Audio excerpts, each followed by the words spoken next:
अफगानिस्तान नामक एक देश में मैया जी आतंकियों ने कब्जा कर लिया। राष्ट्रपति जी भागे वहां के, राष्ट्रपति भवन में जाके आतंकवादी बैठे हैं, सो रहे हैं, खा रहे हैं, आतंकवादी चले गए। लोग देश छोड़ छोड़ के भाग रहे हैं। देश में रहते कितने लोग हैं? लाखों। और आतंकवादी कितने हैं? हजारों। अब 1000 लोगों को लाखों नहीं मार पा रहे हैं। क्यों नहीं मार पा रहे हैं? कल भगवान ना करे आपके ऊपर कोई उंगली उठाए, इसलिए हम कहे देते हैं आपसे अभी से तैयारियां शुरू कर दो। कैसी तैयारियां महाराज? हम आपसे ये कहना चाह रहे हैं कि आपके बच्चों को और आपकी बेटियों को दोनों को लाठी चलाना भी आना चाहिए और तलवार चलाना भी आना चाहिए। सिंहासन हिल उठे, राजवंशों ने भ्रकुटी तानी थी, बूढ़े भारत में भी आई फिर से नई जवानी थी। खूब लड़ी मर्दानी वो तो, हाँ, झांसी की रानी होती ना तो वो देश छोड़ के ना भागती, वो उन आतंकियों को घुस के मारती। इसलिए भागने से अच्छा मर जाओ। भागने से अच्छा है मर जाओ, पर लड़ो। मैं अपने देशवासियों को यही कहूंगा, भगवान ना करे मेरे देश पर कभी कोई ऐसे आतंकवादी यदि नजर डालें तो हमें मर जाना होगा अपने देश के लिए, पर भागना नहीं होगा। हम मर जाने वाले। उनकी बंदूक में साला गोली कितनी है? हम एक आदमी 100 गोली खा के उनकी गोलियां खत्म कर देंगे। जो हमारी पीछे की भीड़ खड़ी होगी वो जाके उन्हें मारेगी। हम गोलियां खाएंगे और पीछे की भीड़ मारेगी उन्हें जाके। हाथ वज्र और ध्वजा सीख लो हनुमान जी। हमारे देवी देवता खाली हाथ नहीं बैठे। राम जी के हाथ में धनुष है, दुर्गा जी के हाथ में त्रिशूल भी है, चक्र भी है, भगवान नारायण सुदर्शनधारी हैं। फिर पर आप तो कम से कम बेटियों को कहो तलवार चलाया करें। तलवार ना सही तो लाठियां तो भांजना सीखें। कल कोई लड़का आपकी बेटी को कल सड़क में परेशान करे तो कम से कम उससे तो निपट ले, उससे तो अपनी रक्षा कर ले। कि जब प्यास लगेगी तभी कुआं खोदोगे? पहले से कुआं खोद के रखो। हाँ या ना? तो आप भी अपनी बेटियों को और अपने बच्चों को पढ़ाएंगे और देश प्रेमी बनाएंगे। बेटा, देश पर कभी संकट आएगा तो देश छोड़ के भागने का नहीं, देश के लिए लड़ने का और देश के लिए मरने का। मर जाना है, लड़ना है, पर अपने मुल्क को, अपनी माटी को छोड़ करके भागना नहीं है। हमारे यहां ऐसी शिक्षा देनी चाहिए। सबसे पहला धर्म है राष्ट्र की सेवा करना, भारत माता की सेवा करना। ये पहले मेरा धर्म है। मैं बाद में किसी की सेवा करूंगा, पहले मैं अपनी भारत माता की सेवा करूंगा। हनुमान जी हाथ वज्र और ध्वजा विराजे, अपना झंडा और अपना अस्त्र लेके चलो। हम ये नहीं कहते कि तुम तलवार सीख कर किसी को भी तलवार मार दो ना, तलवार से मारना नहीं है किसी को, पर मुसीबत के समय पे आपको चलानी तो आनी चाहिए। क्या करोगे तब? मुंह ताकोगे? कल आपके घर में आतंकवादी घुस गए तो आप अपने बच्चों की, अपनी पत्नी की रक्षा कैसे करेंगे? बताओ।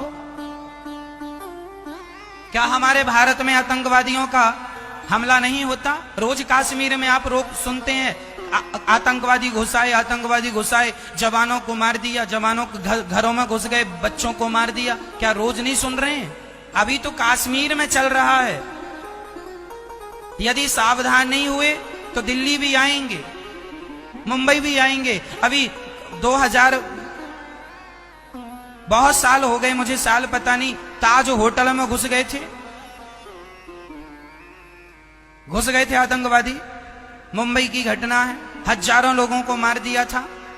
फिर अरे हमारे सामने आतंकवादी आकर खड़े हो जाएं तो हम भी इतने तैयार रहें कि 2-4 को तो निपटा दें।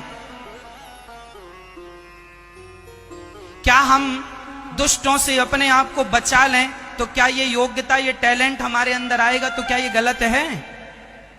हमारी लड़कियां, हमारी बहन बेटियां आत्मरक्षा कर सकें सभी से, तो क्या ये गलत शिक्षा है?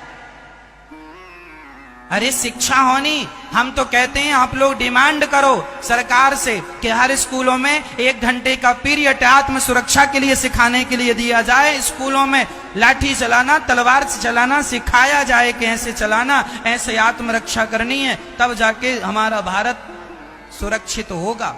आपकी सुरक्षा से हम सबकी सुरक्षा है। देश को सुरक्षित करना होता है तो देश के प्रत्येक नागरिक को सुरक्षित करना होता है। देश के प्रत्येक नागरिक की सुरक्षा से ही देश सुरक्षित होता है। हाँ या ना? पब्लिक से देश होता है। पब्लिक ही नहीं है, लोग ही नहीं है, तो वो कैसा देश? आप ही नहीं है, हम ही नहीं है, तो देश क्या है? इसलिए हाथ वज्र हो।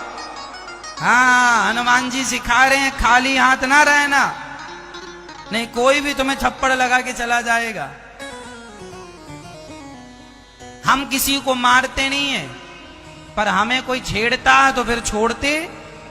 हाँ, हम छेड़े किसी को ना, पर हमें कोई छेड़े तो हम छोड़े भी ना।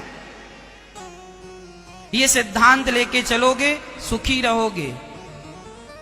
और ज्यादा मीठे बनोगे ना तो गन्ना मीठा होता है, कोल्हू में पेरा जाता है।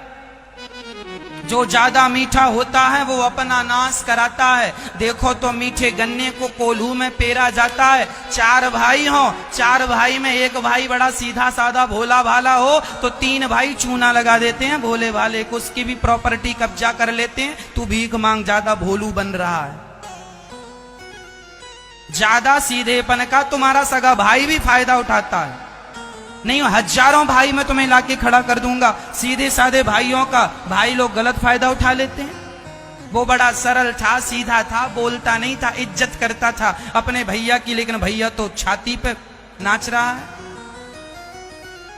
जो ज्यादा मीठा होगा वो अपना नाश कराएगा।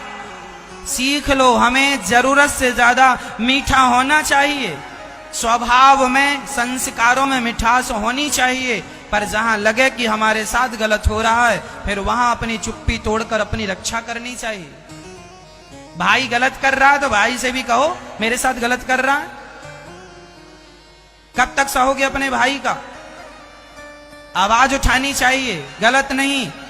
पाप करने वाला भी पापी होता है और पाप को बर्दाश्त करने वाला भी पापी होता है।